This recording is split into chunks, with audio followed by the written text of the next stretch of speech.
Assalamu alaikum wa rahmatullahi wa barakatuh, frères et sœurs. Donc la semaine dernière, nous avions fini le concept ou l'histoire de la reconstruction de la Kaaba. Il y a des symboles très importants en cela que nous n'avons pas pu finir d'évoquer. Et donc nous devons commencer où nous sommes arrêtés, à savoir l'histoire de la pierre noire. Qu'elle s'était brisée et que les Abbassides ont dû la faire fondre et que la vraie pierre noire est maintenant divisée en plusieurs morceaux. Ce n'est pas la pierre d'origine. Parmi les symboles de la reconstruction de la Kaaba, il y a un symbole qui nous est clairement donné, le fait que la Kaaba a été détruite avant l'arrivée du prophète sallallahu alayhi wa sallam. Et la Kaaba est reconstruite exactement comme à son époque. Le symbole est très clair, la religion d'Ibrahim a été détruite. Et maintenant, notre prophète sallallahu alayhi wa sallam vient la reconstruire. Et la Kaaba est reconstruite exactement comme à son époque. Il y a un symbole clair. La Kaaba, bien sûr, représente la religion d'Ibrahim. Et la Kaaba représente la première maison jamais construite pour l'adoration d'Allah. Comme nous l'avons déjà dit, avant l'arrivée d'Ibrahim alayhi salam, il n'y avait pas ce qu'on appelle les mosquées, ou églises, ou synagogues. Il n'y avait pas des endroits sacrés en fait. Et donc Allah a dit dans le Coran, la première maison qui a été édifiée pour les gens, c'est bien celle de Baqqa, c'est-à-dire la Mecque, sourate 3, verset 96. La première maison, c'est-à-dire le premier endroit d'adoration qui a été édifié pour l'adoration d'Allah, est la Mecque. Et donc cette maison représente l'adoration d'Allah. Et le symbole de sa destruction 5 ans avant l'arrivée du prophète sallallahu alayhi wa sallam est le symbole que la religion d'Ibrahim n'a pas été préservée par l'humanité. Et personne n'a tenu son rôle. Donc le fait qu'elle soit reconstruite maintenant est un signe. La Kaaba est reconstruite et dans le même temps, la religion d'Ibrahim va être reconstruite. Et le fait bien sûr que la Kaaba a été reconstruite sur les fondations d'Ibrahim alayhi salam, donc les fondations restent les mêmes, mais le bâtiment est rénové. Donc la théologie reste la même. Nul n'est en droit d'être adoré en dehors d'Allah. La religion reste la même, mais l'apparence, les briques d'origine de la Kaaba vont être rénovées. Et bien sûr, le symbole du prophète sallallahu alayhi wa sallam étant arbitre, celui qui choisit, et le fait que tout le monde soit heureux et se réjouisse, et celui qui les a préservés de l'effusion de sang et de la guerre civile. Encore une fois, c'est un symbole clair. Tout comme il les a sauvés de la guerre civile et de l'effusion de sang, et qu'il a exalté l'honneur de Quraysh. Maintenant, il va venir en tant que prophète, et encore une fois, exalter leur honneur. Et le fait que le prophète sallallahu alayhi wa sallam ait uni toutes les tribus en tenant le morceau de tissu ensemble est le symbole qu'il allait unir toutes les tribus sous la bannière unique de l'islam. Avant l'arrivée du prophète sallallahu alayhi wa sallam, les Arabes étaient des tribus séparées. Et après la venue du prophète sallallahu alayhi wa sallam, elles deviennent toute une communauté sous la bannière seule de l'islam. Une autre indication, ce n'est pas un symbole, c'est une évidence, comme on a dit la dernière fois. Quand le prophète sallallahu alayhi wa sallam est entré dans la Kaaba, toutes les tribus ont dit « Voici l'honnête, voici l'honnête ». Toutes les tribus étaient heureuses et ont dit que c'était extraordinaire car avant la venue du prophète sallallahu alayhi wa sallam, la compréhension était que ça allait se jouer au hasard, comme la loterie. Et la personne entre, peu importe la tribu à laquelle il appartient, cette tribu serait celle qui mettrait la pierre noire. C'était la compréhension. C'est ce qu'ils se sont dit. La première personne qui arrivera décidera. Quand le prophète sallallahu alayhi wa sallam est entré, tout le monde s'est réjoui. Ce n'est pas qu'un signe, c'est la réalité. Ça montre clairement que le prophète sallallahu alayhi wa sallam avait un tel comportement. Ça montre sa noblesse était tellement reconnue que ça n'avait pas d'importance la tribu à laquelle il appartenait. Ça importait peu qu'il était des Benu Hashim, tout le monde l'aime, comme s'il était l'un des leurs. Et c'est humainement impossible. Et aujourd'hui, nous parlerons d'une autre histoire qui montre clairement le statut du prophète sallallahu alayhi wa sallam. Il y a une ou deux choses à dire également. Quand Abu Jahl s'est levé pour rassembler des fonds pour la Kaaba, une des narrations rapporte qu'Abu Jahl a dit aux gens: nous reconstruisons la maison d'Allah, donc assurez-vous que l'argent que vous donnez vient de revenus purs. Assurez-vous que l'argent ne vient pas d'arnaque. Assurez-vous qu'il n'y a pas d'intérêt. Assurez-vous que ce n'est pas de l'argent sale venant de la prostitution, jeu de hasard. assurez-vous que l'argent que vous donnez ne vient pas de ces mauvaises sources. C'est extraordinaire, n'empêche. Quelqu'un d'aussi mauvais qu'Abu Jahil comprenait que quand on donne pour la grâce d'Allah, ça doit être pur. Quand on donne pour la grâce d'Allah, ça doit être propre. Nous construisons la maison d'Allah, nous ne voulons pas d'argent sale. Et regardez, il sait même ce qu'est l'argent sale, les intérêts, les jeux de hasard, la tricherie, la prostitution. Il sait tout cela, sans aucune loi ne lui disant. Car nous avons déjà dit qu'avec la nature qu'Allah donne, nous connaissons déjà les indications du bien et du mal.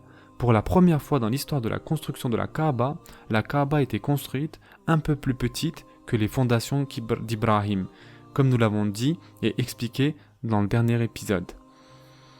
Et nous avons expliqué que Abdullah ibn Zubayr avait reconstruit avec la taille normale et une fois que les Omeyyades sont venus, ils l'ont remise à la taille des Arabes du temps de l'ignorance. Non, je ne veux pas que la Kaaba devienne un jouet que chaque dirigeant qui viendra la détruira pour la reconstruire, laissez-la comme ça. Et donc, la Kaaba est restée sur la structure que les Arabes de l'époque de l'ignorance, sauf pour les 5-6 années du temps d'Abdullah ibn Zubayr. Et donc, il y a au moins 40% de la Kaaba qui était au temps d'Ibrahim a.s. qui est maintenant ouverte. Maintenant, il y a une grande sagesse ici. Nous savons que prier à l'intérieur de la Kaaba est un grand bienfait. Et le prophète sallallahu alayhi wa sallam a prié à l'intérieur de la Kaaba, à l'intérieur de la vraie structure de la Kaaba. Si la Kaaba avait été construite sur les fondations d'Ibrahim a.s., alors ça serait presque impossible de prier à l'intérieur de la Kaaba. Car depuis l'époque des Arabes du temps de l'ignorance, la porte est en hauteur. Vous vous souvenez, la porte est au milieu presque de la Kaaba. Vous vous rappelez ce qu'on avait dit? Et depuis ce temps, la porte est en hauteur et donc ce n'est pas une structure ouverte. Seulement au temps de Abdullah ibn Zubayr, pour quelques années, c'était la forme d'origine comme le prophète sallallahu alayhi wa sallam le voulait. C'était un rectangle, les portes étaient au niveau du sol, donc accessibles à tout le monde, c'était ouvert, les gens venaient et partaient. Mais ensuite, quand Abdullah ibn Zubayr a été tué par Hajjaj, comme on l'a dit, elle a été reconstruite à la façon des Arabes du temps de l'ignorance. Et depuis ce temps, jusqu'à aujourd'hui, celui qui entre, c'est par le décret d'Allah. Soit vous êtes un haut fonctionnaire de l'État, ou une fois par an, quand ils lavent la Kaaba. Ils ouvrent les portes de la Kaaba, et 10-15 personnes qui s'avèrent être là au même moment, ils les laissent prier. Sinon, c'est franchement impossible de prier à l'intérieur de la Kaaba, à part si vous êtes un grand chef d'État. Cependant, ce n'est pas impossible, c'est très facile. Pourquoi ? Car cette portion de la Kaaba reste ouverte, et donc les bénédictions de la prière dans la Kaaba sont ouvertes à tout le monde. Pas besoin de rentrer par la porte, car c'est la Kaaba d'origine d'Ibrahim alayhi salam. Et bien sûr, il y a une grande sagesse. Allah Azza wa Jal a choisi cela. On n'a pas besoin de rentrer dans la Kaaba, et donc on découvre que tout ce qu'Allah fait, j'ai déjà raconté l'histoire de la semaine dernière de tous ces matériaux venant des palais de César qui étaient destinés pour un autre endroit à la base. Et bien sûr, Allah avait un plan et au final, ça a financé et construit l'endroit le plus sacré sur terre et ce n'est pas ce que César voulait faire. Mais Allah Azza wa Jal a décidé et tout a marché au mieux. Continuons. Il y a encore une histoire intéressante avant la révélation. Et cette histoire, encore une fois, montre clairement le comportement, le caractère du prophète sallallahu alayhi wa sallam et c'est l'histoire de Zayd ibn Haritha. Zayd ibn Haritha vient d'une tribu du Yémen, la branche Qatan des Arabes, pas Adnan. Retourné au début, on a dit qu'il y avait deux branches principales, les Qatani et les Adnani. Et Zayd ibn Haritha vient d'une tribu du Yémen qui est la branche des Qatan. Le prophète sallallahu alayhi wa sallam et les autres sont Adnani. Et l'autre branche, celle des Qatani. Donc Zayd ibn Haritha est de la branche Qatani. Et pour résumer, la mère et le père de Zayd viennent de deux tribus différentes du Yémen. Et ces deux tribus avaient une relation. Je t'aime, moi non plus, dans ce contexte-là. Parfois, il y avait de bonnes relations et parfois de mauvaises relations. Parfois, ils s'entendaient bien, parfois, il y avait un peu de combat.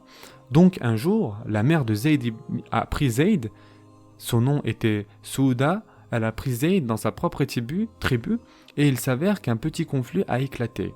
pile à ce moment entre sa tribu et celle de son mari. Donc la famille éloignée de Zayd, des oncles ou que sais-je, était tellement en colère qu'ils ont fait quelque chose de très cruel. Ils ont pris l'enfant de 7 ou 8 ans, ils l'ont kidnappé alors qu'il était sous la garde de sa mère, même si elle fait partie de leur propre tribu. Mais comme au temps de l'ignorance, et même en islam, le fils appartient au père. Le fils prend le lignage du père. Donc pour se venger de cette tribu, ils ont volé l'enfant d'une de leurs sœurs, c'est-à-dire Zayd, et ils l'ont kidnappé, bien sûr, sans que sa mère ne le sache. Donc pour se venger de cette tribu, ils ont volé l'enfant d'une de leurs sœurs, c'est-à-dire le petit enfant qui est Zayd, et ils l'ont kidnappé, bien sûr, sans que sa mère ne soit au courant. Ils l'ont vendu en tant qu'esclave pour se venger de la tribu du père de Zayd, pratique typique de l'époque de l'ignorance. Et donc Zayd a été vendu dans le grand marché de Uqaz. Uqaz, rappelez-vous, était le plus grand marché qui avait lieu après la saison du Hajj. Et donc Zayd a été vendu. Donc la famille éloignée de Zayd l'a pris et l'a vendu, et ils l'ont vendu pour 400 dirhams à Hakim ibn Hizam, le neveu de Khatija. Et Khatija avait donné de l'argent à Hakim et lui a dit « Va trouver un jeune esclave pour moi, j'ai besoin d'un serviteur à la maison. » Et donc Hakim va au marché, il voit ce jeune garçon arabe et il est vendu pour un petit prix. Et donc il achète cet enfant et le ramène chez Khatija. Et donc c'est devenu le serviteur de Khatija, Zayd ibn Harissa. Quand Khatija a épousé le prophète sallallahu alayhi wa sallam, Khatija a offert ce serviteur au prophète Mohammed sallallahu alayhi wa sallam. Il est maintenant à toi, c'est ton serviteur, en tant que cadeau de mariage et que sais-je. Donc Khatija a offert Zayd au prophète sallallahu alayhi wa sallam. Tout cela était bien sûr bien avant la venue de l'islam. Maintenant, le père de Zayd, son nom est Harissa. Bien sûr, le père de Zayd cherche son fils partout.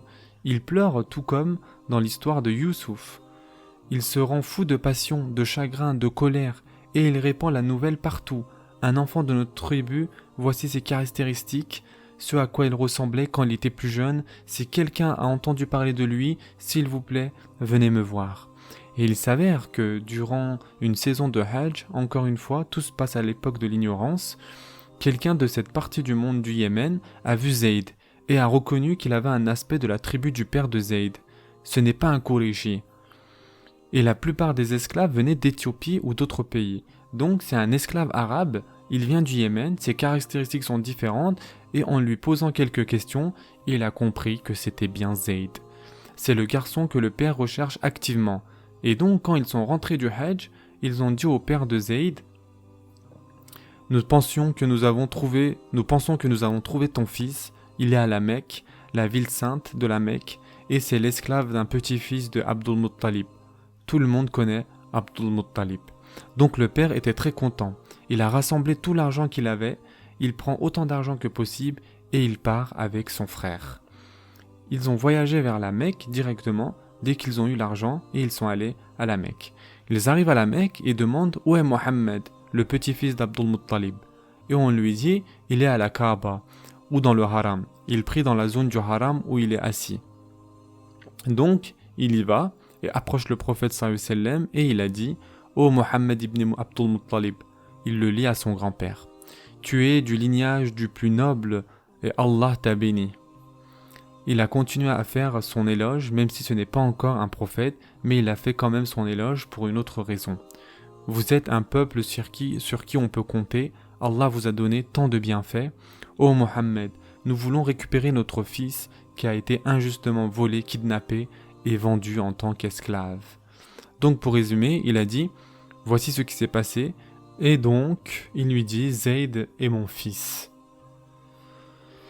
Et Zayd est notre fils, et nous te donnerons la rançon que tu veux, mais s'il te plaît, sois généreux avec nous, car on ne peut se permettre de grands montants. C'est l'époque de l'ignorance, vous ne pouvez pas aller en justice. Il n'y a pas de loi, pas d'ordre, et le pouvoir appartient bien sûr au plus fort. Et ils ne peuvent pas plaider leur cause devant un juge, un magistrat. C'est la loi de l'époque de l'ignorance. Leur fils a été injustement kidnappé. Maintenant, ils doivent faire face, ils veulent payer une rançon et ils veulent racheter leur fils. Et donc le prophète sallallahu alayhi wa sallam a dit, est-ce que vous attendez de moi que je vous renvoie Zayd? Et ils ont dit, oui, nous payerons le prix que tu voudras. Donc le prophète sallallahu alayhi wa sallam a dit, ça dépend de lui, à lui de décider. Et s'il vous choisit, je vous le renvoie sans rançon. Il n'a pas besoin de leur argent. Mais s'il me choisit, je ne peux pas me détourner de quelqu'un qui se tourne vers moi. S'il m'a choisi, je ne peux pas me détourner de lui et lui dire que sa place n'est pas avec moi. Et donc bien sûr le père et l'oncle étaient très contents car ils se sont dit qu'ils n'en demandaient pas tant et ils vont récupérer leur fils gratuitement, c'est ce qu'ils pensaient dans leur tête. Et ils ont dit, oh Mohammed, tu as fait plus que ce que nous demandions, c'est bien plus que ce à quoi nous nous attendions. Donc le prophète sallallahu alayhi wa sallam a appelé Zayd, et on peut imaginer que Zayd avait probablement autour de 25 ans à l'époque, donc il est grand, alors que lorsqu'il a été kidnappé, il avait 7-8 ans. C'était juste un petit enfant. Et maintenant c'est un adulte. Et il est avec le prophète sallallahu alayhi wa sallam depuis au moins 10 ans. Et avant d'être avec le prophète sallallahu alayhi wa sallam, il était avec Khadija. Et Zayd dit, oui, je les reconnais, c'est mon père et mon oncle, je les reconnais. Et donc, le prophète sallallahu alayhi wa sallam a dit, ils sont venus pour demander que tu retournes avec eux, et la décision est bien sûr la tienne. Donc, choisis entre nous deux. Si tu veux, tu peux rentrer avec ton père et ton oncle, et si tu peux rester avec moi. Subhanallah, même en cela, même si l'histoire est très courte, clairement, il apparaît que le prophète sallallahu alayhi wa sallam, il a de l'affection et un amour paternel. Il ne veut pas abandonner cet enfant à cet homme. Et il ne peut pas dire non car moralement, leur requête est justifiée. Oubliez la loi de l'époque de l'ignorance, le prophète sallallahu alayhi wa sallam est au-dessus de la loi de l'époque de l'ignorance. Moralement, leur requête est justifiée à savoir que leur fils n'est pas un esclave. Il n'est pas né esclave. Il ne devrait ne pas être un esclave. Donc, il fait la chose qui est correcte moralement. Si c'est le cas, eh bien, il est à vous sans contrepartie. Mais clairement, il ne veut pas se séparer de cette personne. Il a de vrais sentiments de père et d'amour paternel pour ce jeune qui a été élevé dans la maison du prophète sallallahu alayhi wa sallam. Donc, il laisse le choix à Zayd trancher. Et il dit, si tu veux, choisis-les, et si tu veux, choisis-moi. Il donne ses options à Zayd. Instantanément, Zayd a dit, je ne pourrai jamais choisir quelqu'un d'autre que toi. Je ne pourrai jamais choisir quelqu'un d'autre que toi. Et à ce moment, rappelez-vous, le prophète sallallahu alayhi wa sallam n'est pas encore le messager d'Allah. Et il dit, je ne pourrai jamais choisir quelqu'un d'autre que toi, car tu es pour moi plus qu'un père et un oncle ensemble. Subhanallah. Tu es pour moi plus qu'un père et un oncle ensemble. Et je veux que vous y réfléchissiez. Par Allah, je vais dire quelque chose de dur, mais écoutez-moi jusqu'au bout. Par Allah, ce n'est pas quelque chose de naturel pour un homme de dire à une personne qui n'est pas son proche, de sang, bien sûr je te choisis plutôt que mon père. Je veux dire biologiquement, l'amour que vous avez pour votre père est là. Il y a des cas où des gens n'ont jamais vu leur père jusqu'à atteindre 30, 40 ans. Ensuite, ils découvrent qui est leur père, instantanément il y a l'amour, pas vrai? Automatiquement, la nature humaine pousse à l'aimer abondamment. Le fait que Zayd se souvienne il y a 7-8 ans quand il a été kidnappé, il sait qui est son père et pourtant instantanément il dit comment pourrais-je choisir quelqu'un d'autre que toi. Par Allah, je dirais que ce n'est pas naturel sauf si cet homme est un prophète d'Allah, car les liens avec un prophète seront plus forts que les liens avec un père. Et l'amour qu'une telle personne mettrait dans le cœur de ceux autour d'eux, par Allah, seul un prophète ou quelqu'un qui deviendra prophète. Et c'est effectivement le cas ici. Zayd a dit, je ne peux pas choisir quelqu'un d'autre que toi, ô messager d'Allah. Il n'a pas dit, ô messager d'Allah.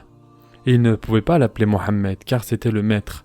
Donc il ne dit aucun nom, donc il dit, je ne peux choisir personne autre que toi, car d'après ce que j'ai vu, tu es plus qu'un père et un oncle ensemble. Le père de Zayd s'est levé et a dit, ô Zayd, es-tu devenu fou ? As-tu perdu la tête? Tu préfères être esclave dans un endroit bizarre? Tu es un esclave? Tu n'es même pas libre? Esclave d'un homme qui n'est même pas de ta famille et tu refuses de rentrer avec ton père dans ta propre tribu? Autrement dit, encore une fois, en tant qu'esclave, vous n'avez pas de droit, pas de pouvoir, de respect, pas d'honneur, pas de protection. Si vous êtes esclave, c'est tout.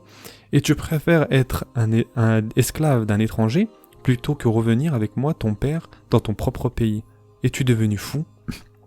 Et Zayd a dit, oui, j'ai pris ma décision, je sais ce que j'ai dit, et j'ai vu de cet homme des choses qui font que je ne pourrais lui préférer personne. La façon dont cet homme m'a traité, et avec l'amour qu'il avait, je ne peux lui préférer personne. Et quand Zayd a dit cela, le prophète sallallahu alayhi wa sallam s'est levé, l'a pris par la main et est allé à la partie ouverte de la Kaaba et s'est mis là et a fait une annonce. C'est là qu'il faisait leur annonce et il a dit: Ô gens de la Mecque, je veux que vous témoigniez tous qu'à partir de maintenant, Zayd est un homme libre et je l'ai adopté comme mon fils. C'est maintenant mon fils et il héritera de moi et j'hériterai de lui. Et donc, il était connu sous le nom de Zayd ibn Mohammed. Et il a fait ça devant le père pour apporter de la paix au cœur du père, bien sûr. Comme s'il disait: regarde, ton fils n'est plus un esclave et je vais l'adopter. Je vais prendre soin de lui et il héritera de moi et je suis le petit-fils de Abdul Muttalib. Il a fait cela devant le père et son oncle pour qu'ils ne rentrent pas chez eux en se sentant perdus, mais plutôt soulagés en se disant: au moins notre fils est maintenant un homme libre et il est adopté par Quraysh. C'est maintenant un Qurayshi.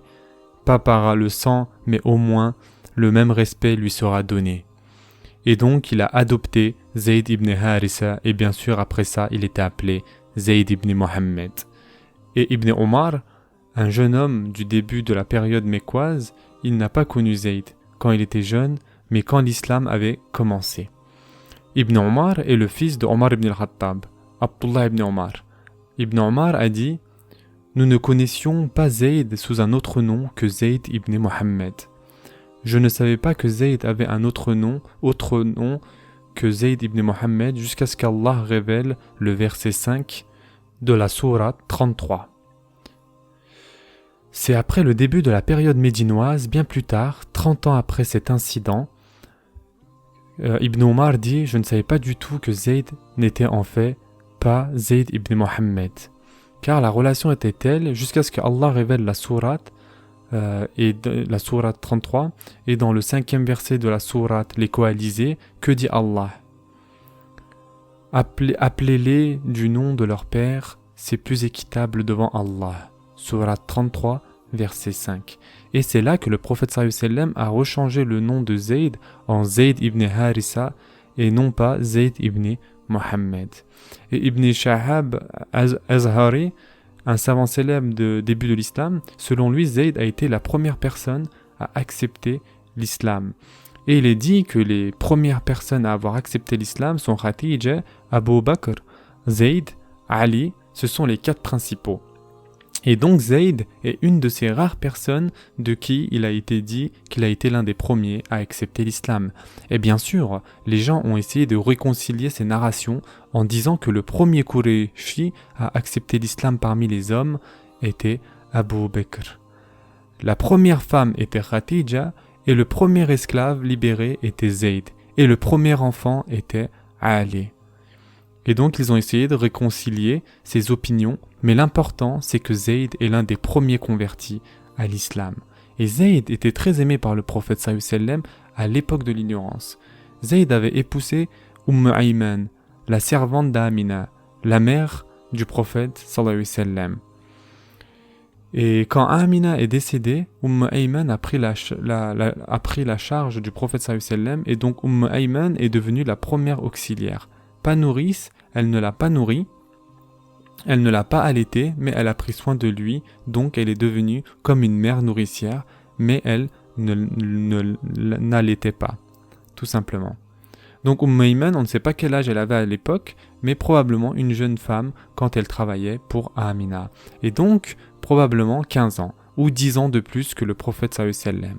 Donc Ayman a au moins 20 ans de plus que Zayd. Cependant, c'était tous les deux des esclaves. Donc Zayd a épousé Ayman quand tous les deux étaient esclaves. Car en étant esclave, vous ne pouvez épouser qu'un autre esclave. Et ils ont eu un enfant, et cet enfant est né littéralement dans la maison du prophète sallallahu alayhi wa sallam. Et il n'y avait pas d'hôpitaux à l'époque, bien sûr. et il est né littéralement dans la maison du prophète sallallahu alayhi wa sallam, et cet enfant n'est bien sûr autre que Oussama ibn Zayd, le célèbre Oussama ibn Zayd. On a déjà fait une vidéo là-dessus, n'hésitez pas à la regarder. Celui que les compagnons allaient voir quand ils voulaient quelque chose pour qu'ils demandent au prophète sallallahu alayhi wa sallam, car il t'aime tellement, il ne peut pas te dire non.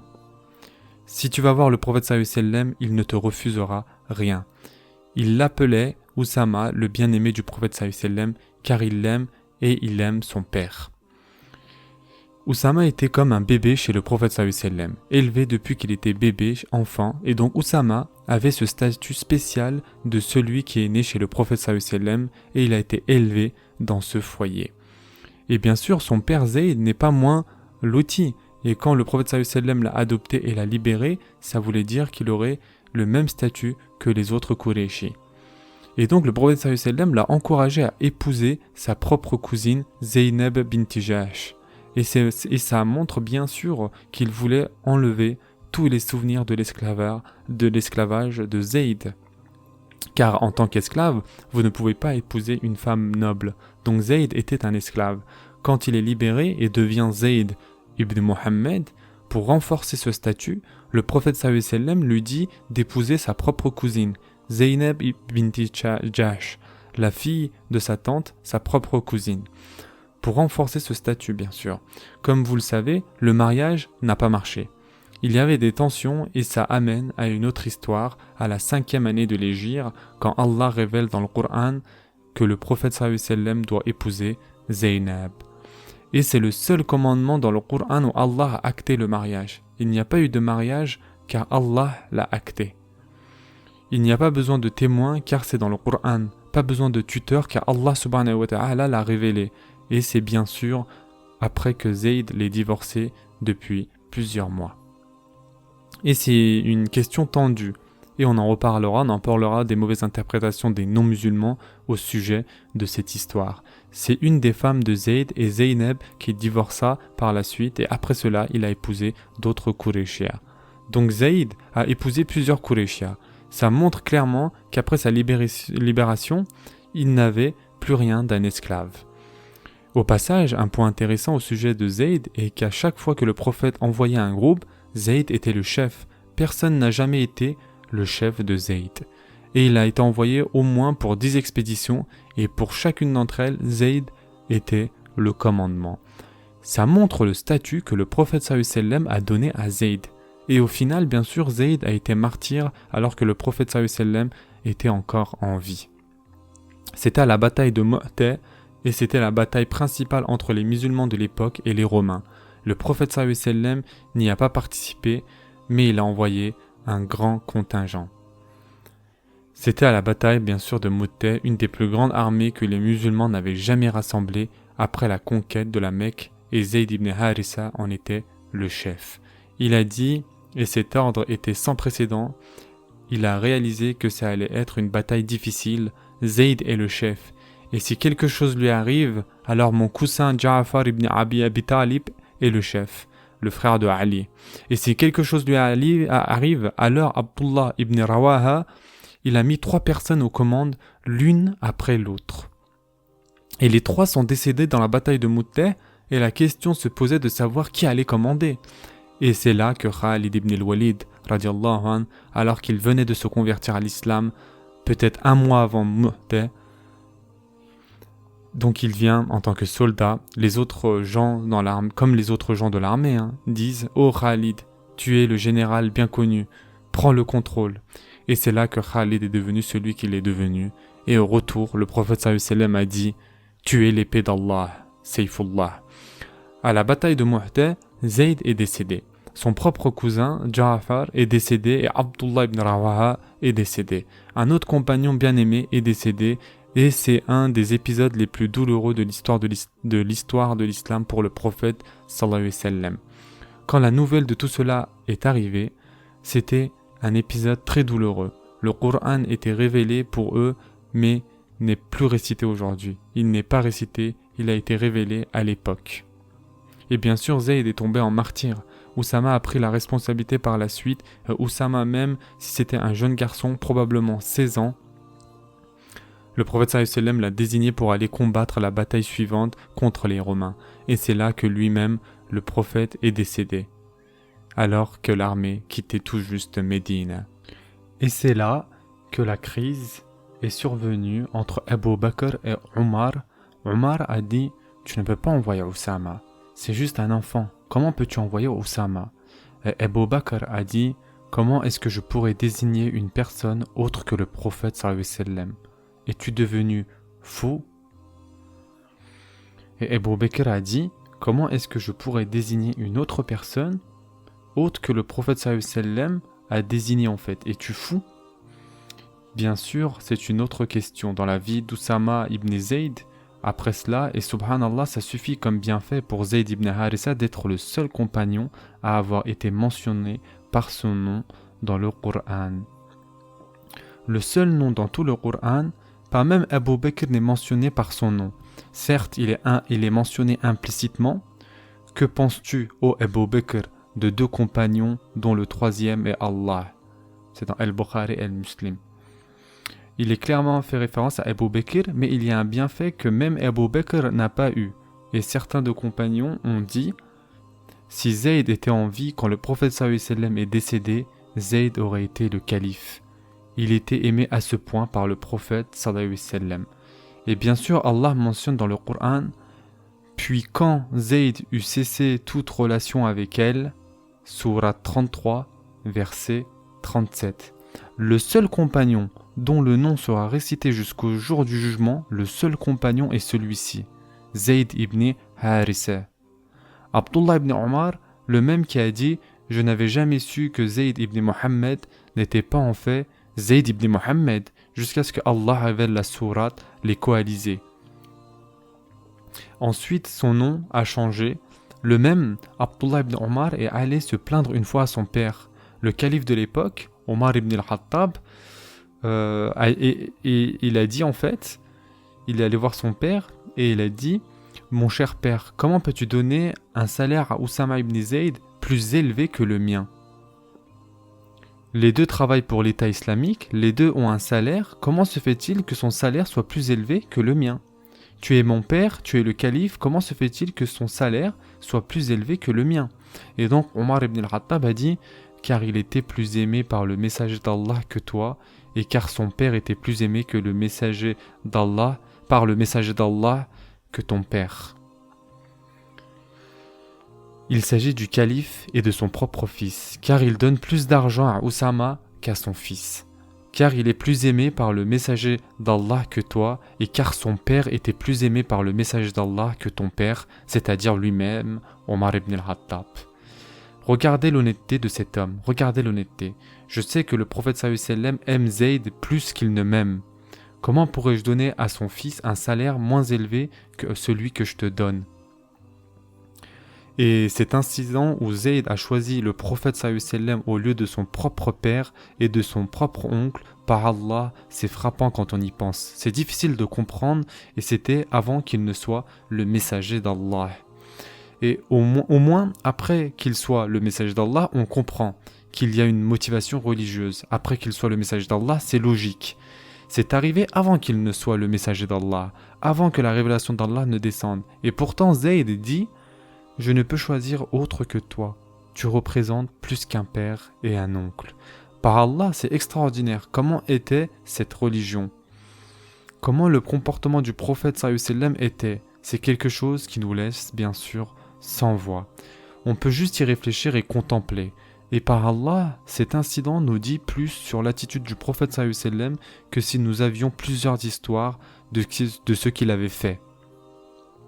Juste cet incident de Zayd choisissant le prophète sallallahu alayhi wa sallam au-dessus de son propre père biologique, ça nous dit beaucoup sur qui était cet homme sallallahu alayhi wa sallam. Ces histoires que nous venons de mentionner sont les seuls incidents que nous connaissons avant l'arrivée de la révélation. Et comme on a déjà dit, avant la révélation, c'est comme si le décor avait été posé. C'est comme si le personnage du prophète sallallahu alayhi wa sallam avait été établi. Il y avait beaucoup de signes, comme la reconstruction de la Kaaba, l'unification des Quraysh sous le prophète sallallahu alayhi wa sallam, le fait que la Kaaba soit sauvée, Et il y a aussi des indices de la venue d'un prophète. Je vous ai raconté quelques histoires de ceux qui recherchaient la vérité et qui avaient déjà dit. Comme Salman al-Farisi, dont on a déjà mentionné l'histoire, un peu en détail, on y reviendra plus tard, il a des indications claires que quelque chose va changer. Et de là commence l'histoire de la révélation en elle-même. Et cette histoire, le début de la révélation nous a été rapporté avec beaucoup de détails par Aïcha radiallahu anha elle-même. Et ce hadith est mentionné dans le Sahih al-Bukhari. Maintenant, un point intéressant ici, Aïcha est la rapporteuse principale de ce hadith qui est très long, il fait 2 pages. Il raconte comment la révélation a commencé. C'est en fait le 5e hadith du Sahih al-Bukhari. Ouvrez-le, tournez les pages, c'est tout au début du chapitre. Et au passage, le tout premier chapitre du Sahih Bukhari est le début de la révélation. C'est le premier chapitre. Et si vous l'ouvrez, vous tomberez sur ce hadith. Et c'est Aïcha radiallahu anha qui rapporte le début de la révélation et elle continue. En cela, il y a un point intéressant. Aïcha n'a pas pu assister à cela elle-même. Elle n'était même pas née quand la révélation est descendue, le début de la révélation. Et en cela, il y a un point intéressant. Aïcha n'a pas pu assister à cela elle-même. Et pourtant, elle rapporte avec beaucoup de détails ce que cela montre. Ça montre, c'est que le prophète sallallahu alayhi wa sallam, comme tout mari aimant, parle beaucoup avec elle sur sa vie antérieure. Donc plus tard, elle sait exactement ce qui est arrivé plus tôt dans la vie du prophète sallallahu alayhi wa sallam et donc elle le rapporte comme si elle l'avait vu de ses propres yeux. Elle ne l'a pas vu avec ses yeux, elle n'était même pas née quand cet incident est arrivé. Donc Aïcha rapporte que le prophète sallallahu alayhi wa sallam, avant que la révélation ne commence, avait commencé à s'isoler dans la grotte de Hira. La cave de Hira. Peut-être que certains d'entre vous y sont allés. C'est une grotte très intéressante. Elle est en haut de la montagne qu'on appelle maintenant la montagne de la lumière. Elle n'était pas appelée la montagne de la lumière à l'époque de l'ignorance. Elle est appelée comme ça car la lumière, le Coran, y est descendu. Donc le nom de la montagne aujourd'hui est la montagne de la lumière. Et cette grotte, elle est extraordinaire pour plusieurs raisons. D'abord, la grotte est plus une crevasse qu'une grotte. C'est une sorte de trou, ce n'est pas vraiment une grotte. Il y a une ouverture à l'avant et une ouverture à l'arrière entre lesquelles on peut circuler. Il faut ramper, trouver un chemin et ensuite, ce qui est incroyable, c'est qu'il y a de la place en fait pour une seule personne. Et quand vous asseyez dans cette grotte, vous êtes obligé de faire face à la Kaaba. Il n'y a pas d'autre endroit vers lequel se tourner. Il y a de la place que pour faire face à la Kaaba. Et incroyable, jusqu'à ce jour, vous pouvez clairement voir la Kaaba de vos yeux depuis cette grotte. C'est un bel endroit. Vous pouvez voir la Kaaba, faire face à la Kaaba. Il y a la brise également si vous y allez, car vous êtes en haut de la montagne. C'est comme si Allah l'avait créé pour cela. Et il est dit par Ibn Ishaq et d'autres que Abdul Muttalib avait découvert la grotte. Abdul Muttalib avait découvert la grotte et il s'asseyait lui aussi, contemplait, méditait. C'était un endroit pour s'asseoir seul. Donc le prophète sallallahu alayhi wa sallam y allait et contemplait. Et il prenait de l'eau et de la nourriture et passait un certain nombre de nuits juste à s'asseoir. Et quand il n'avait plus de nourriture et d'eau, il redescendait voir Khadija, restait là quelques jours pour s'occuper de la vie de la famille et ensuite remontait. Et à peu près à ce moment, donc ça se passe durant sa 40e année, à peu près à ce moment, d'autres choses ont aussi commencé à arriver, dont il nous a parlé lui-même plusieurs années plus tard. Dans un hadith du Sahih Muslim, sallallahu alayhi wa sallam dit « Avant que la révélation ne me vienne, j'ai commencé à entendre les rochers et les pierres m'accueillir en chemin. » Il dit cela aux compagnons. « Avant que la révélation ne me vienne, j'ai commencé à entendre les rochers et les pierres me passer le salam. Je regardais autour et je ne voyais personne jusqu'à ce que je comprenne que c'étaient les rochers et les pierres. » Et ensuite il dit, ce hadith est dans Muslim, il y avait une pierre spéciale qui me passait toujours le salam, et je la reconnais jusqu'à aujourd'hui à la Mecque. Je sais exactement quelle pierre c'était. À cette période également, le prophète sallallahu alayhi wa sallam a commencé à avoir chaque nuit un rêve sur ce qui allait se passer le jour suivant. Il le voit la nuit précédente, comme rapporté par Aïcha radiallahu anha dans un hadith, il avait une vision qui serait aussi vraie que le lever du soleil. Autrement dit, comme on sait que le soleil va se lever demain, il a commencé à savoir ce qu'il voit, il a commencé à voir en fait, si vous voulez, dans son rêve, ce qui allait se passer le lendemain. Et il a mentionné cela à Khadija. Oh Khadija, je vois des rêves, à chaque fois que je vois un rêve, il se réalise le jour suivant. Et Khadija l'a consolé et a dit que c'est un bon signe venant d'Allah. Et encore une fois, ça nous montre la sagesse de Khadija, sa maturité, et elle sait quelque chose de bien, elle sait que quelque chose de bien va arriver au prophète sallallahu alayhi wa sallam. Et il est mentionné dans Bukhari également que cette période de rêve a duré 6 mois complets. Arrêtons-nous un instant. La révélation du Coran a commencé durant le Ramadan. On est donc sûr de ça. C'est là que la révélation a commencé. Nous l'avons certes fait descendre pendant la nuit d'Al-Qadr. Sourate 97, verset 1. Donc, de Rabi al-Awwal à Ramadan, chaque nuit, le prophète sallallahu alayhi wa sallam voit ce qui va se passer le jour suivant. Donc ça fait 6 mois, n'est-ce pas ? Et donc, concernant les rêves, pour faire brièvement, il y a 3 types de rêves. Donc les rêves venant d'Allah, les rêves venant de Shaitan et les rêves venant de notre propre imagination. Les rêves venant d'Allah sont positifs et bons.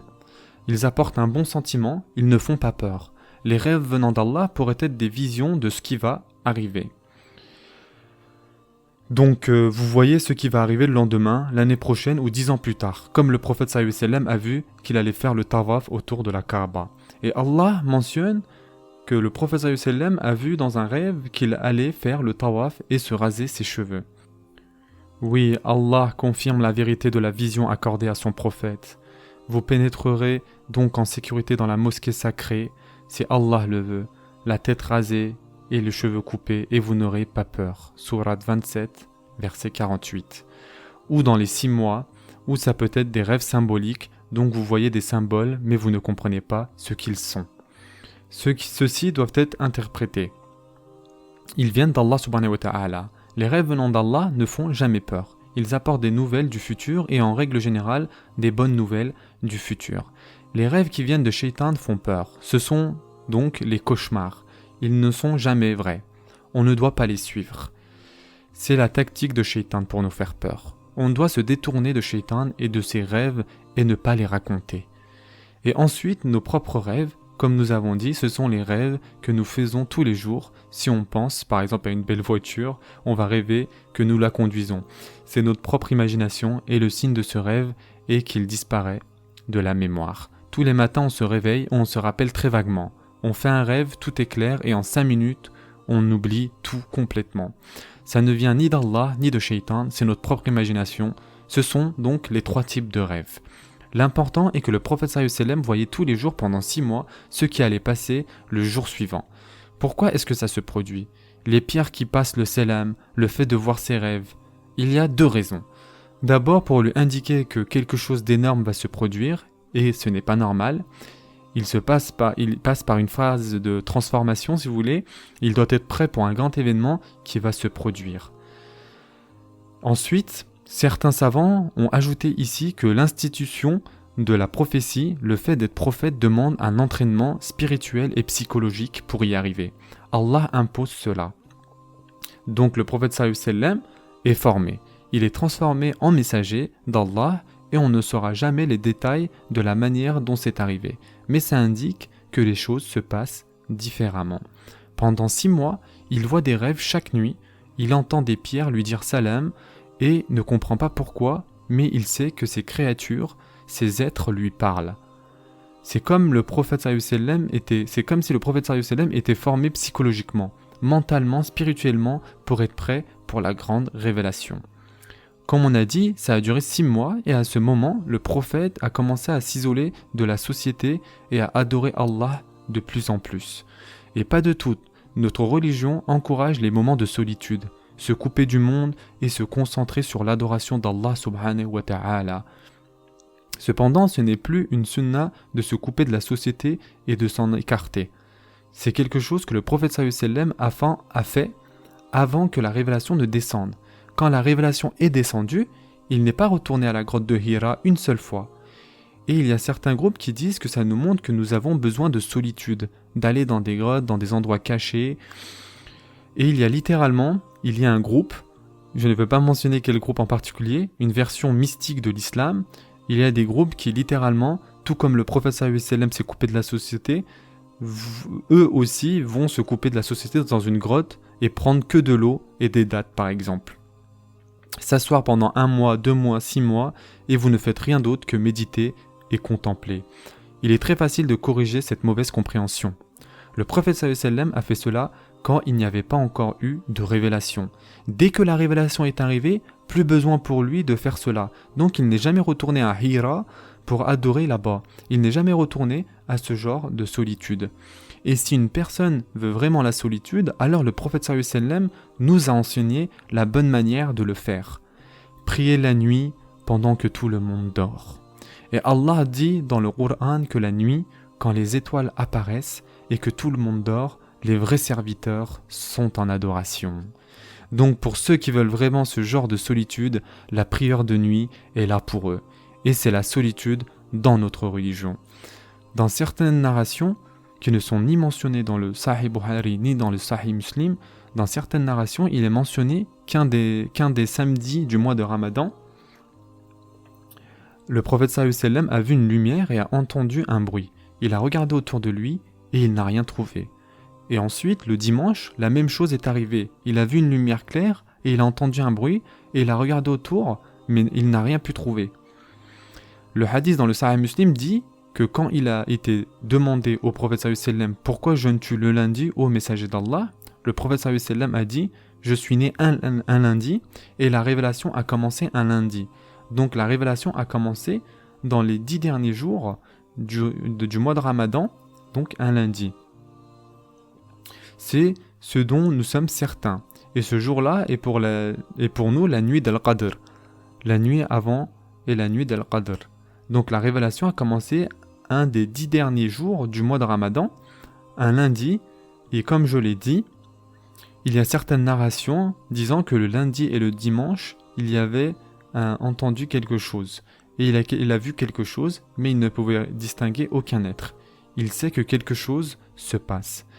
Et le fait qu'il soit resté dans la grotte de Hira alors que ça arrive montre son courage. Il y a une lumière, un bruit, mais il reste quand même là-bas. Ensuite, le lundi arrive l'événement célèbre que nous connaissons tous. On le raconte à nos enfants alors qu'il était assis dans la grotte de Hira. Aïcha rapporte dans le Sahih Bukhari que l'ange lui est venu et lui a dit « Iqra ». Et le prophète sallallahu alayhi wa sallam lui a dit « Je ne sais pas lire ». Aïcha rapporte cela. Et donc Jibril l'a pris et l'a serré si fort que le prophète sallallahu alayhi wa sallam a dit qu'il a perdu toute énergie. Pouvez-vous imaginer à quel point ça devait être fort? Vous perdez votre énergie, vous ne pouvez plus respirer et le prophète sallallahu alayhi wa sallam pense qu'il va s'évanouir, perdre connaissance.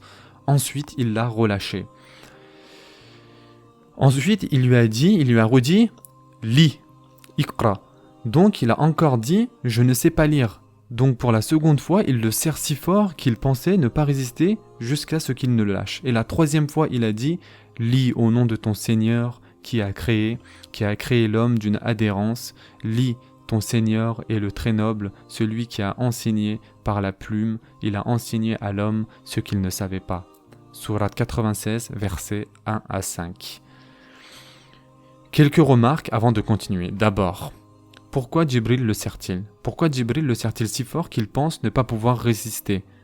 Il ne peut même pas respirer. Il n'y a pas de réponse catégorique, mais nous pouvons imaginer et deviner, et certains savants disent que c'est pour lui indiquer qu'il ne rêve pas et que c'est bien la réalité. Quand vous pensez rêver, que faites-vous? Vous vous pincez, donc c'est pour indiquer que c'est la réalité. Quand vous ressentez la douleur physique, vous savez que c'est la réalité.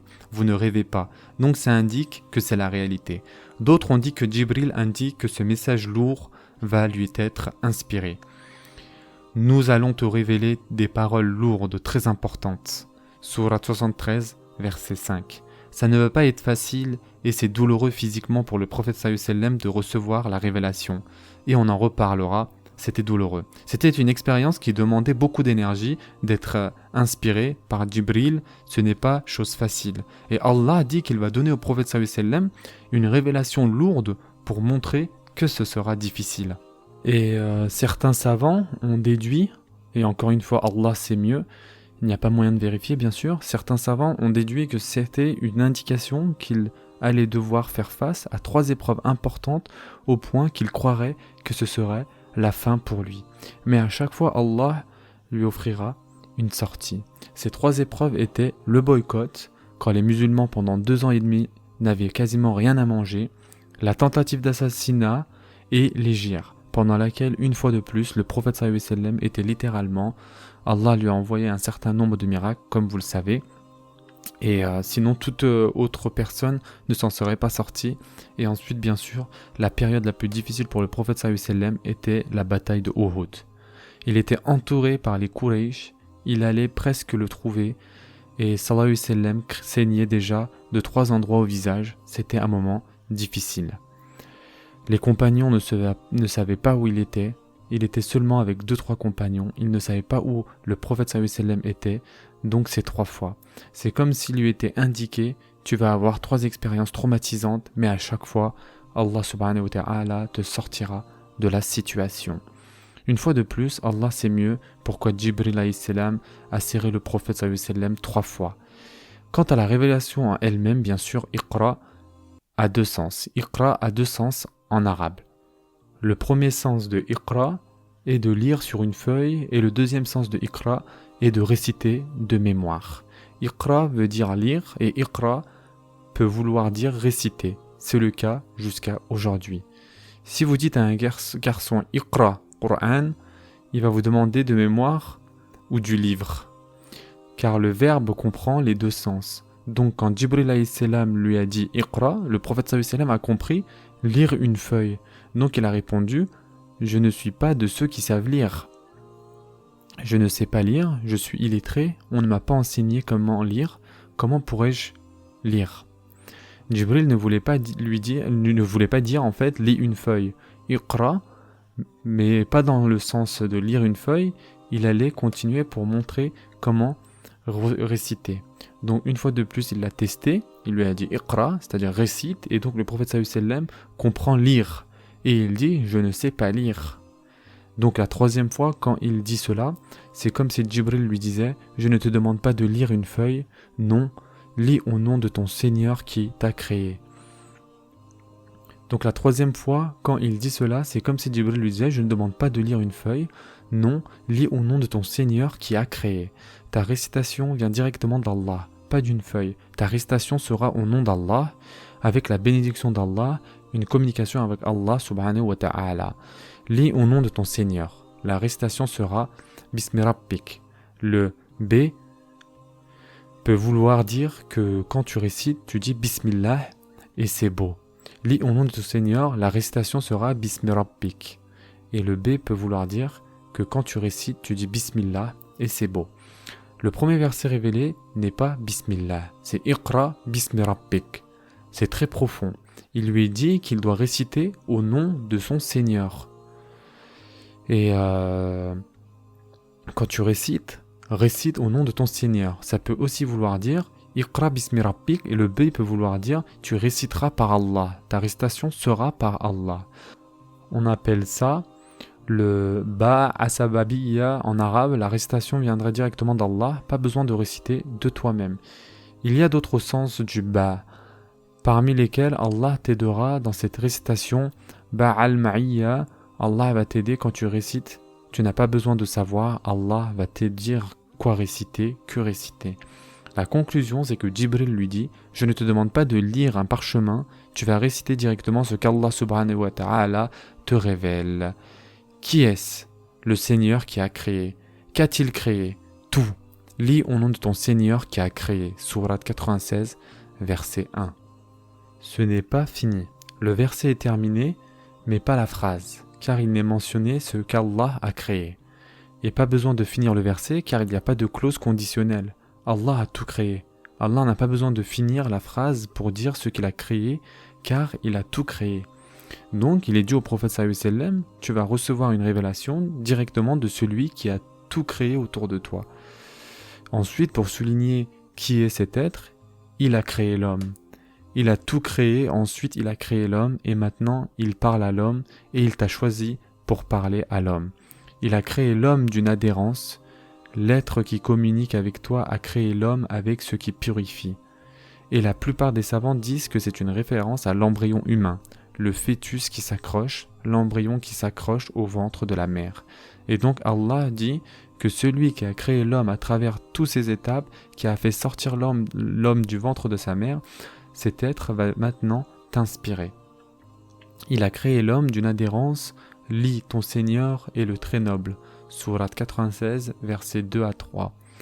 Récite donc, Iqra est mentionné 2 fois.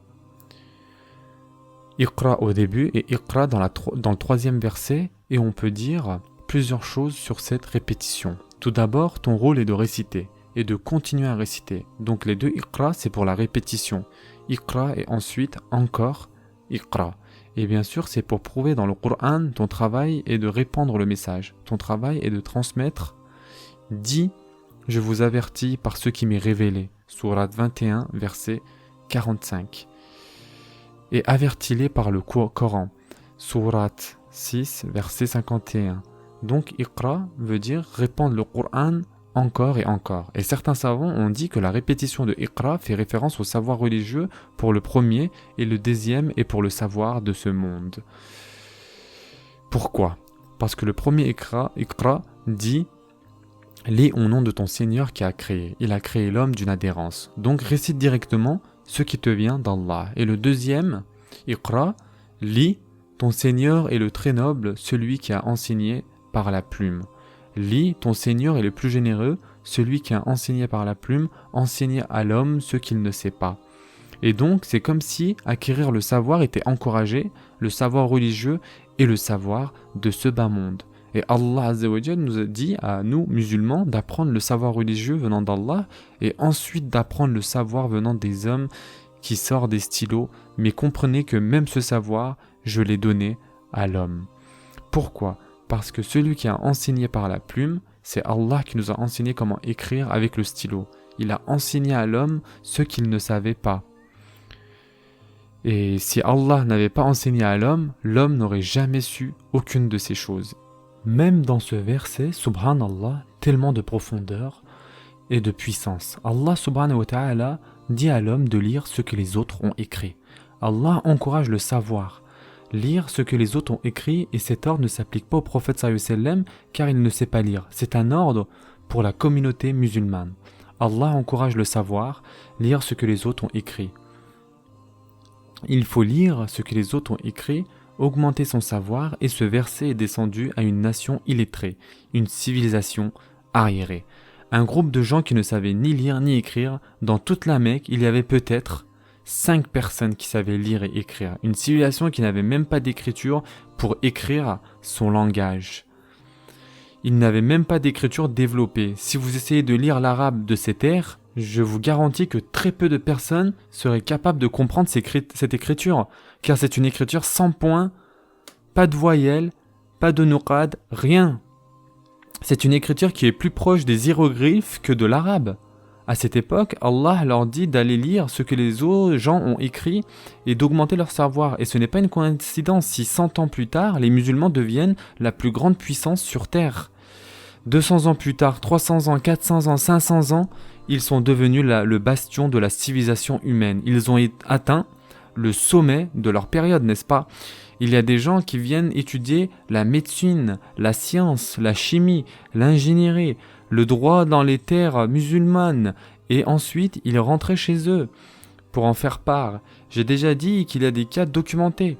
On connaît les noms et contributions des gens qui venaient de l'Angleterre d'aujourd'hui, de l'Italie, de la France. Ils venaient en Andalousie, en Afrique du Nord, et ils étudiaient la médecine, et ensuite ils rentraient et l'enseignaient à leur peuple. Tout comme aujourd'hui les musulmans viennent en Europe ou en Amérique pour étudier la médecine, mais ils ne rentrent pas, ils restent ici. Et ça c'est un autre problème. Ils étudient la médecine et l'ingénierie, mais autrefois c'était l'inverse. Pourquoi est-ce arrivé ? car Allah a encouragé le savoir dès la première révélation. Il faut étudier, apprendre, partir en quête, mais quand on fait cela, il ne faut pas oublier que ce savoir vient d'Allah. Si Allah ne nous l'avait pas donné, on ne le saurait pas. Et même le savoir, Allah mentionne que nous prenons le savoir pour acquis.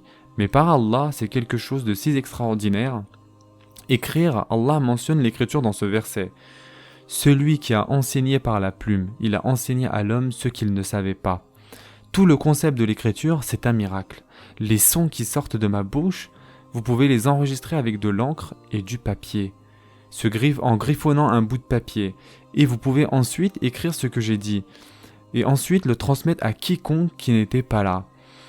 Et ceci, si Allah ne nous l'avait pas enseigné, on ne l'aurait jamais su. Et notre prophète sallallahu alayhi wa sallam a dit, la première personne à n'avoir jamais écrit avec un stylo était Idris.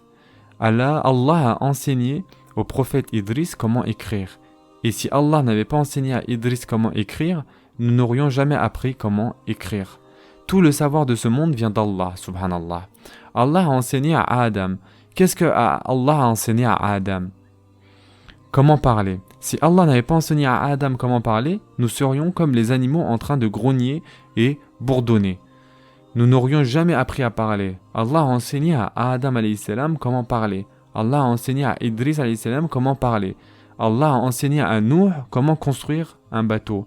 Allah a enseigné à Daoud comment construire une armure et la rendre malléable. Allah a enseigné à tant de prophètes tant de choses différentes. Et de ce savoir découle en fait tout le savoir. Et c'est pourquoi chaque découverte qui est faite, ça n'a rien à voir avec nous. Allah nous a donné la capacité, l'intelligence, Allah nous a donné tout ce dont nous avions besoin pour faire cela, pour faire ceci. Maintenant, le sens de Iqra, pourquoi Allah commence-t-il avec Iqra bismi rabbikal ladhi khalaq? Car ce qui est sur le point de se produire est qu'à partir de maintenant, l'homme aura une communication directe, un livre qui vient directement d'Allah. Donc la première révélation est de réciter ce livre qui vient directement d'Allah. Lis au nom de ton Seigneur qui a créé. Et bien sûr, comment appelle-t-on ce livre? Qur'an. Iqra et Qur'an ont la même racine. À partir de ce mot, on obtient Qur'an. Et le Qur'an est la récitation. Et également, il y a quelque chose à noter ici. Iqra veut dire à la fois récitation et lecture. Ce qui est lu et ce qui est récité. Et le Qur'an a été préservé dans la mémoire des hommes et il a été préservé par les écrits des hommes et c'est le seul livre qui a été préservé de ces deux façons. Le Qur'an est entièrement mémorisé. C'est le premier sens de Iqra. Et le Qur'an a été écrit comme aucun autre livre saint n'a été écrit. Et c'est le deuxième sens de Iqra. Tout cela montre quelque sagesse du sens de Iqra. Beaucoup de musulmans n'ont jamais contemplé le sens des 5 premiers versets de la sourate Al-Alaq, la sourate 96. Pourquoi Allah a commencé le Qur'an par cela? Et Inch'Allah, si vous écoutez certains de ces points, vous comprendrez pourquoi Allah a commencé la révélation du Qur'an avec ces versets. Et le point le plus important est que c'est une communication qui vient directement d'Allah pour toute l'humanité. Et le point le plus important, je le répète, c'est qu'une communication qui vient directement d'Allah pour toute l'humanité. Pour revenir à l'histoire, Aïcha radiallahu anha apporte dans le hadith du Sahih Bukhari que le prophète sallallahu alayhi wa sallam est retourné voir Khadija. Pour revenir à l'histoire, il est retourné à Khadija en courant, son cœur palpitait et il est rentré chez Khadija et il a dit « Couvre-moi, couvre-moi ». Bien sûr, ça montre clairement que le prophète sallallahu alayhi wa sallam ne s'y attendait pas du tout et il ne s'attendait à rien de cette nature-là. Voir le personnage de Jibril arriver, bien sûr Jibril est apparu sous sa forme géante et personne n'aurait pu escalader la montagne si silencieusement. Ce personnage n'est pas un humain. Et il l'a serré si fort, donc il est terrifié. Son cœur palpite et quand vous êtes aussi nerveux et anxieux, qu'est-ce qui se passe? Vous avez froid. Il a froid. Donc il retourne à sa femme Khadija en courant et ça montre l'humanité de notre messager sallallahu alayhi wa sallam et ça montre que son message n'était pas prémédité. Il ne s'est pas dit un jour « Voyons comment je peux faire un tour à l'humanité. Voyons comment je peux leur parler d'une fausse révélation. » Si vous regardez d'autres personnes qui ont prétendu être prophètes, je ne veux pas mentionner de nom ici, il y a des gens, même en Amérique, même en Europe, il y a 200 ans qui ont prétendu être prophètes. Regardez leur histoire de prophétie, et c'est très clair qu'ils l'ont prémédité. Ils ont des histoires magnifiques qui paraissent si grandioses. Notre prophète sallallahu alayhi wa sallam rentre chez lui en courant pour voir sa femme Khadija. Et ça montre l'humanité. Il est terrifié. Et quand vous avez peur, qu'est-ce que vous faites? C'est que vous rentrez chez vous en fait, instinctivement. Et vous avez peur, vous palpitez. Et il dit « Couvre-moi, couvre-moi ». Et bien sûr, Khadija, radiallahu anha, le couvre car il tremble, il a peur. Donc, elle le couvre jusqu'à ce qu'il finisse par se calmer. Donc, vous pouvez imaginer, jusqu'à ce qu'il finisse par se calmer, il palpite littéralement, il est terrifié. Ça nous montre l'humanité et le fait que ce n'était pas préparé ou prémédité. Et ensuite, il a raconté à Khadija tout ce qui s'est passé. Et par Allah, ça montre à quel point le prophète sallallahu alayhi wa sallam était proche de Khadija. Abu Talib est toujours en vie à ce moment-là. Les cousins du prophète sallallahu alayhi wa sallam sont tous là. Mais la proximité d'un homme reste avec sa femme. La proximité que le prophète sallallahu alayhi wa sallam a avec la femme qu'Allah a choisie pour lui, c'est simplement que l'homme a besoin du réconfort de sa femme. L'homme a besoin de l'amour et du réconfort de sa femme, donc il retourne à Khadija et Khadija le calme. Et quand elle le calme, il lui raconte l'histoire. Telle chose lui est arrivée et il s'inquiétait pour lui-même, c'est l'expression que l'on trouve dans Bukhari « J'ai peur pour moi-même ». Cette expression a mené à beaucoup de controverses. Que voulait-il dire par « j'ai peur pour moi-même » Il y a plus de 12 opinions. Que voulait-il dire quand il a dit « j'ai peur » Il y a de drôles opinions que je ne vais pas mentionner, mais la conclusion qui est assez claire, il y a 2-3 choses qui sont claires. Soit il avait peur de mourir quand Jibril le serrait, donc il a dit qu'il avait peur pour lui, ou alors il a peur de voir des visions que les gens normaux ne voient pas. Autrement dit, il a peur de perdre la raison. Il voit des choses que les gens ne voient pas. Ces 2 opinions sont bonnes à dire et n'impliquent en rien un sacrilège. Il est inquiet et se demande ce qui lui arrive, il s'inquiète de ce qui lui arrive. Donc Khadija a répondu la célèbre citation de Khadija « Non par Allah, il n'y a pas de raison d'avoir peur, non par Allah, Allah ne t'humiliera jamais. Allah ne te fera jamais quelque chose qui te fera du mal, tu es bon envers tes proches, ta famille, et tu portes le fardeau d'autres personnes. Tu donnes de l'argent à ceux qui n'ont rien, et tu fais preuve d'hospitalité avec les invités, et tu fais toutes sortes de biens. » Khadija résume la personnalité du prophète sallallahu alayhi wa sallam et elle nous donne par sa nature, sans connaître le Coran, sans connaître de hadith.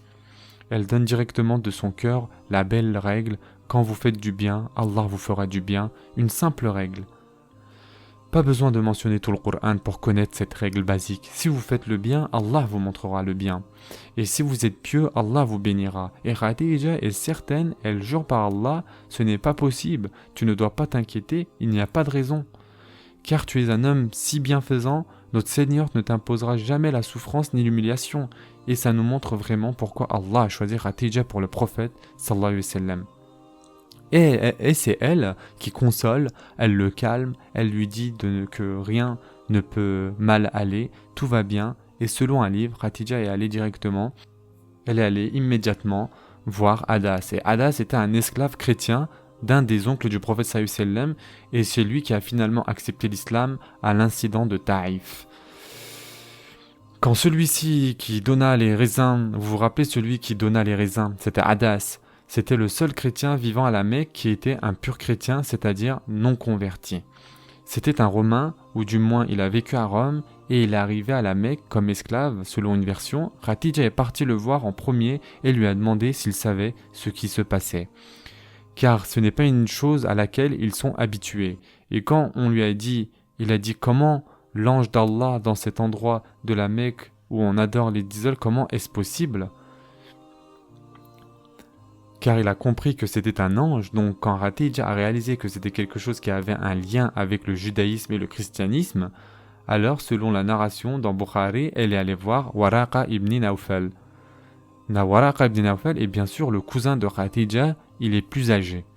Et Waraqa ibn Nawfal était un des 4 qui cherchaient la vérité, et on en parle d'eux il y a plusieurs semaines quand nous avons dit que 4 personnes à l'époque de l'ignorance ont rejeté l'idolâtrie. L'un d'eux était Waraqa ibn Nawfal, Zayd ibn Amr ibn Nawfal, Amr ibn Hawairis, et donc Waraqa était le plus âgé des 4. Zayd ibn Amr est mort avant l'islam. Donc Waraqa était le plus âgé des 4 et il avait voyagé et adopté une espèce de religion. La version dans Bukhari dit que ça nous montre bien que sa religion n'est pas du judaïsme pur ni du christianisme pur. La version dans Bukhari dit qu'il a appris à écrire des livres en hébreu et qu'il est devenu chrétien. Les chrétiens de l'époque écrivaient en syriaque ou en grec. Donc le fait que cette version dise qu'il a appris l'écriture des Hébreux et qu'il soit devenu chrétien, c'est mon humble interprétation, Allah sait mieux. Waraqa a embrassé une sorte de judéo-christianisme. Ce n'est ni un pur chrétien, ni un pur juif. C'est simplement quelqu'un qui comprend que ce sont tous les deux des prophètes d'Allah, il les accepte et il connaît leurs écritures. Car il n'a pas établi le christianisme comme religion à la Mecque, il ne croyait pas en la Trinité.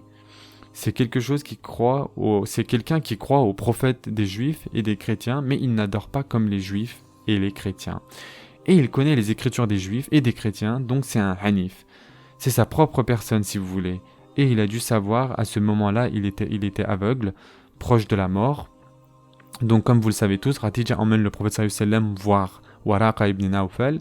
Elle demande à Waraqa ce qu'il en pensait, après ce que le prophète sallallahu alayhi wa sallam ait décrit de l'histoire. Waraqa est devenu enthousiaste, il s'agite et devient enthousiaste. Et il dit par Allah, c'est le même gardien de secret. Il l'appelle An-Namus. Le saint des saints, c'est l'ange principal qui est venu à Moussa. Il n'a pas dit Jésus. Pourquoi ? Probablement parce qu'il a compris que le prophète sallallahu alayhi wa sallam ressemblerait plus à Moussa qu'à Jésus, et c'est vrai. Car si vous regardez, à la fois Moussa et notre prophète sallallahu alayhi wa sallam ont fait des batailles politiques alors que Isa n'a pas été impliqué dans la politique. Donnez à César ce qui appartient à César et donnez à Allah ce qui appartient à Allah. Il a eu une vie très pacifiste, alors que Moussa et notre prophète sallallahu alayhi wa sallam étaient des dirigeants et des prophètes. Je n'aime pas utiliser le mot roi, mais c'était des personnages politiques et des personnages religieux dans le même temps. Donc il dit, c'est le même qui est venu à Moussa. Ah, comme je regrette de ne pas être un jeune homme plutôt qu'un vieil homme pour pouvoir t'aider quand ta nation te ridiculisera, te persécutera et te forcera à l'exil. Pour la ridiculisation et les persécutions, le prophète sallallahu alayhi wa sallam n'a rien dit. Quand il a dit « ta nation te forcera à l'exil », le prophète sallallahu alayhi wa sallam n'a pas pu rester silencieux. Ma nation va me pousser à l'exil, car la ridiculisation est mauvaise, la persécution est difficile, mais ensuite se faire chasser de ses propres terres. Donc il est choqué, ma nation va me pousser à l'exil. C'est l'endroit où vous êtes né et avez grandi. Vous êtes automatiquement lié à la maison d'Allah, la Mecque. Donc il a dit, mon peuple va me chasser, et Waraqa a dit oui, car jamais aucun prophète n'a été envoyé sans que son peuple ne le ridiculise, le persécute et le chasse. Ça ne sera pas différent pour toi. Aucun prophète n'a jamais été envoyé sans que tout cela n'arrive. Je regrette tellement de ne pas être un jeune homme pour t'aider au lieu d'être un vieil homme. Et Aïcha dit qu'il n'a vécu que peu de temps après cela. Il s'agit bien sûr de Waraqa ibn Nawfal, et plus tard, des proches de Waraqa ont demandé au prophète sallallahu alayhi wa sallam que va-t-il advenir de Waraqa. Et le prophète sallallahu alayhi wa sallam a dit qu'il a vu Waraqa porter une tenue blanche et qu'il avait été donné des jardins au paradis. Et donc Waraqa est clairement un des premiers convertis à l'islam. Même s'il n'a pas vécu assez longtemps pour entendre d'autres révélations, et peut-être même est-il mort quelques semaines après cet incident, peut-être n'a-t-il entendu que cette histoire, mais il croyait en la prophétie du prophète sallallahu alayhi wa sallam, et il est ensuite décédé. La dernière chose que nous allons mentionner, et ensuite Inch'Allah on s'arrêtera pour aujourd'hui, c'est lui qui la raconte. Donc c'est une histoire que le prophète sallallahu alayhi wa sallam a continué de raconter. Donc c'est lui qui la raconte. Et ensuite il dit que la révélation a cessé. Il n'a pas vu Djibril pendant longtemps. Combien de temps ? Certains savants disent jusqu'à 6 mois. Donc après Iqra, pendant 6 mois, rien n'a été révélé. On ne sait pas exactement. Certains disent 3 mois, certains disent 6 mois, et même certains disent 1 an. Mais ça paraît beaucoup trop et pas très fiable. Mais pendant quelques mois, Djibril n'est pas venu. Et donc le prophète sallallahu alayhi wa sallam retourne à la normale et ensuite le prophète sallallahu alayhi wa sallam raconte ce hadith également qui est dans Bukhari. Quand je marchais sur mon chemin, j'ai entendu un bruit. Et je regardais dans le ciel et j'ai vu le même ange qui m'était venu dans Hira. Il était assis sur un trône qui s'étendait du ciel à la terre et j'ai à nouveau tremblé et j'ai commencé à palpiter et je suis à nouveau retourné à Khadija en disant « Couvre-moi, couvre-moi ». C'est quand Jibril est venu pour la deuxième révélation « Ô toi, le revêtu d'un manteau » sourate 74 verset 1. Selon une narration, il a dit « Enveloppe-moi dans un manteau, enveloppe-moi dans un manteau ». Et donc Jibril est venu et a dit « Ô toi, le revêtu d'un manteau » sourate 74 verset 1. « Lève-toi et avertis » sourate 74 verset 2. Bien sûr, ici, le symbole est très clair. Ça revient à dire « Ô toi qui penses mener une vie confortable, débarrasse-toi de ton manteau, lève-toi et sois actif. Éloigne-toi du manteau qui te sert de carapace. Lève-toi et sois active. Quelle est donc ton activité ? Avertir. » Donc avec Iqra, ils disent qu'il est devenu prophète, et avec Lève-toi et avertis, ils disent qu'il est devenu messager. Maintenant, il doit aller répandre le message. Lève-toi et avertis. Et quand vous avertissez les gens, que devriez-vous faire ? Et déclare la grandeur de ton Seigneur. Sourate 74, verset 3. À travers cet avertissement, il doit le prier, obtenir sa force de lui, l'adorer, et tes vêtements purifie-les. Et quand il s'en va pour demander aux gens de se purifier, il doit s'assurer qu'il soit propre lui-même, que ses vêtements soient propres. Bien sûr, la propreté physique est importante. Il ne faut pas avoir des impuretés, mais il y a un symbole ici. Assure-toi de ne pas être pollué de péché quand tu dis aux gens de ne pas être pollué de péché. Et abandonne toute fausse divinité. Sourate 74, verset 5. Et n'envie pas ce qu'il y a dans la main des hommes. Sourate 74, verset 6. N'envie pas ce qu'ils ont. N'attends pas qu'ils fassent des choses pour toi. Non, mais fais les choses pour la grâce d'Allah et attends la récompense d'Allah. Donc ces versets sont encore une fois parfaitement appropriés, si vous voulez, avec ce que le prophète sallallahu alayhi wa sallam est censé faire, c'est-à-dire avertir les gens. Et Inch'Allah, nous verrons la semaine prochaine la suite des révélations et la manière dont se produit la révélation. Et c'est une discussion intéressante, n'est-ce pas ? Nous avons des éléments sur le déroulement de la révélation. Comment cette communication entre l'homme et Allah se produit. Car le seul prophète sur lequel nous avons beaucoup de détails est le prophète Mohammed sallallahu alayhi wa sallam.